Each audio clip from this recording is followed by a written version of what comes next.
Esta canción se convirtió en la banda sonora de las pesadillas y traumó a toda una generación. Pesadilla en la calle Elm nos dio a Freddy Krueger y se convirtió en un clásico instantáneo, pero detrás de ese rostro quemado y ese suéter a rayas rojas y verdes existe una historia de creatividad, desesperación y un sueño que literalmente cambió el cine de terror para siempre. Así que espero que tengan tus palomitas preparadas porque el día de hoy te cuento la historia real detrás de esta película y cómo fue que cambió a Hollywood.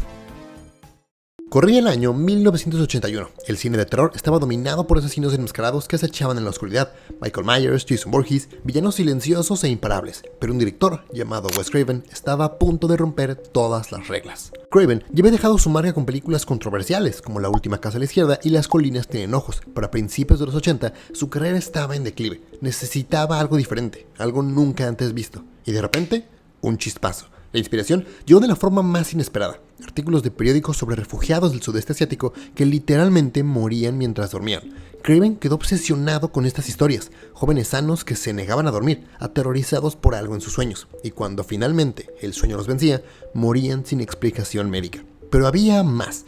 Craven recordó su infancia, cuando un vagabundo con apariencia grotesca lo había aterrorizado desde la ventana de su hogar. Esa imagen quedó grabada en su mente por décadas. Con estos elementos, Craven comenzó a tejer algo revolucionario. ¿Y si el asesino pudiera atacarte en el único lugar donde eres más vulnerable? ¿Y si tus sueños no fueran un refugio, sino una trampa mortal? Wes Craven escribió el guion original en tan solo 3 semanas, trabajando arduamente en su apartamento en Los Ángeles. El resultado fue un libreto titulado inicialmente Pesadilla en Elm Street. La premisa era simple pero aterradora. Un grupo de adolescentes era perseguido en sus sueños por un hombre desfigurado con cuchillas en los dedos. Un hombre que fue quemado vivo por los padres del vecindario después de asesinar a sus hijos. Ahora, desde el mundo de los sueños, Fred Krueger busca venganza.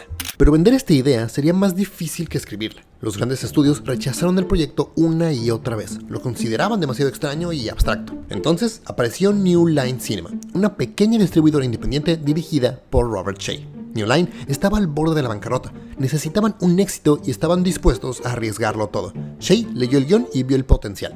Le dio a Craven un presupuesto modesto de $1.8 millones. Era todo o nada.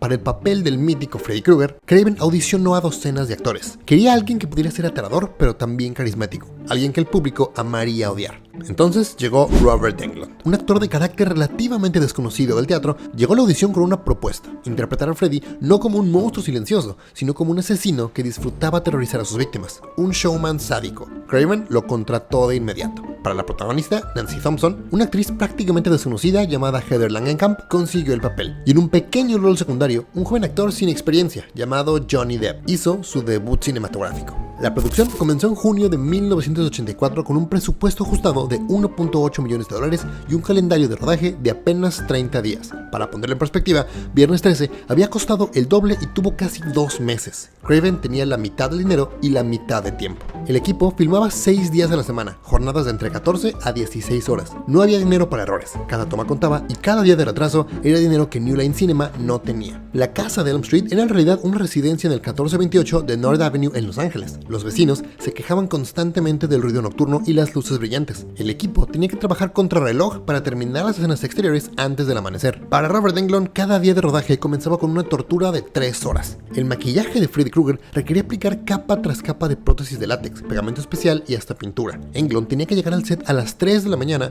para poder estar listo a las 6. El proceso era claustrofóbico y doloroso. Las prótesis le cubrían completamente su rostro. No podía comer sin arruinar el maquillaje, apenas podía beber agua con un popote y lo peor, el látex no lo dejaba respirar bien. Debajo de las luces calientes del set era como estar envuelto en una bolsa de plástico. Englund perdió más de 10 libras durante el rodaje, sufrió dolores de cabeza constantes por la deshidratación, pero nunca se quejó. Sabía que estaba creando algo especial. Al final del día, remover el maquillaje tomaba otra hora. El pegamento arrancaba vello facial y dejaba la piel en carne viva. Englund usaba cremas especiales solo para poder regresar al día siguiente. Sin presupuesto para efectos digitales, que apenas existían en el 84, cada efecto tenía que ser práctico. Y ahí comenzaron los verdaderos problemas. La icónica escena donde Freddy emerge de la pared fue un desastre en los ensayos. Colocaron una sábana spandex sobre un agujero en la pared y Robert Englund empujaba desde atrás. Tenía que meterse en ese espacio estrecho y claustrofóbico con todo su maquillaje puesto y permanecer ahí durante horas entre tomas. Luego, en el momento preciso, empujar con todas sus fuerzas. Después de docenas de intentos y varias sábanas rotas, lograron la toma. Pero nada se compara con la muerte de Glenn.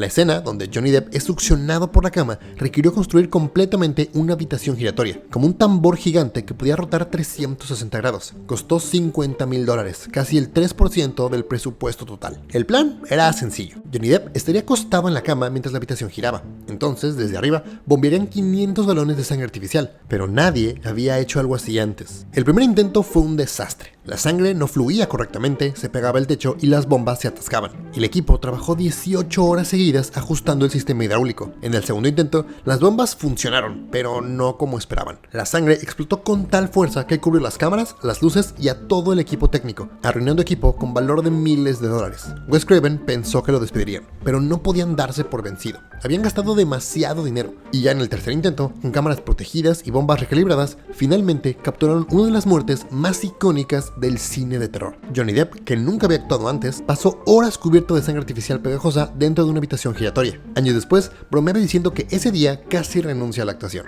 Otra pesadilla logística fue la secuencia donde Nancy corre por las escaleras que se convierten en sustancias pegajosas. El equipo de efectos especiales creó una mezcla de jarabe de maíz, harina y pegamento que debía verse viscosa pero segura para que Heather caminara sobre ella. El problema es que la mezcla era peligrosamente resbaladiza. En el primer intento, Heather cayó de cabeza en las escaleras, se golpeó la rodilla tan fuerte que necesitó hielo durante horas. Craven quería cancelar la escena, pero Heather fue quien insistió en que continuaran. Ajustaron la mezcla añadiendo más harina. En el segundo intento, se agarró del barandal y se torció la muñeca. Finalmente, el coordinador de dobles sugirió cables de seguridad invisibles ajustados a su cintura. Filmaron la escena en tomas cortas y lo que en pantalla dura 30 segundos tomó aproximadamente 8 horas de rodaje. Heather terminó con moretones en ambas piernas, una muñeca vendada y la determinación de nunca volver a trabajar con jarabe de maíz. Pero todo ese sufrimiento, todo ese esfuerzo, estaba creando algo único, algo que nadie olvidaría. El aspecto visual de Freddy Krueger fue un proceso de colaboración. El diseñador de maquillaje, David Miller, trabajó durante meses para crear el rostro quemado que se convertiría en el más icónico del cine. El guante con cuchillas fue idea de Wes Craven, inspirado en las garras de los animales, tomando la forma más primitiva y visceral de un arma. El suéter a rayas rojas y verdes fue otra decisión deliberada. Craven leyó un artículo científico que decía que esta combinación específica de colores era la más difícil de procesar para el ojo humano. Quería que Freddy fuera visualmente perturbador incluso a nivel subconsciente, y el sombrero completaba la imagen. Un asesino que se vestía como un depredador elegante. Pesadilla en la calle Elm se estrenó el 9 de noviembre de 1984. New Line Cinema apenas tenía dinero para promocionarla. Apostaron por proyecciones nocturnas y el boca en boca. La respuesta fue explosiva. La película recaudó más de $25 millones solo en Estados Unidos, convirtiéndose en uno de los mayores éxitos independientes del año. Los críticos, inicialmente escépticos, comenzaron a reconocer su originalidad. New Line Cinema se salvó de la bancarrota. De hecho, el estudio pronto sería conocido como la casa que Freddy construyó. Pero el verdadero impacto de la película fue más profundo que sus números de taquilla. Pesadilla en Calle Elm cambió fundamentalmente el cine de horror. Por primera vez, el villano no era un asesino silencioso. Freddy Krueger tenía personalidad, hacía bromas macabras y era aterrador precisamente porque disfrutaba lo que hacía. Este concepto del asesino carismático influenciaría todo el terror subsecuente, desde Chucky hasta Hannibal Lecter. La película también rompió la barrera entre la realidad y la fantasía, los sueños lúcidos, el horror psicológico y la imposibilidad de distinguir qué es real con lo que no. Estos conceptos se convirtieron en herramientas narrativas que el cine explota hasta el día de hoy. Christopher Nolan ha citado a Pesadilla en la Calle Elm como una influencia para Inception. James Wan reconoce a Craven como inspiración para la saga de Insidious. Pesadilla en la Calle Elm generó 8 secuelas, una serie de televisión, merchandising infinito y convirtió a Freddy Krueger en un ícono cultural tan reconocible como Drácula o Frankenstein. Robert Englund interpretaría a Freddy en 8 ocasiones más. El personaje trascendió el terror para convertirse en parte de la cultura popular. Pero más allá de las secuelas y el merchandising, la película original se mantiene como una obra maestra del terror independiente. Una prueba de que con creatividad, con visión y con coraje puedes crear algo que perdure generaciones. Wes Craven falleció en 2015, pero su legado vive en cada película de terror que se atreve a hacer algo diferente, en cada cineasta que elige la creatividad sobre el presupuesto. Nos enseñó que los sueños pueden ser campos de batalla, que el terror puede ser inteligente y que a veces las mejores historias nacen de nuestros miedos más profundos. Ya sabes que si te gustó el video, puedes dar like, compartir y suscribirte para estar más al tanto de mi contenido. Muchas gracias por ver este video completo y recuerda, nunca te quedes dormido.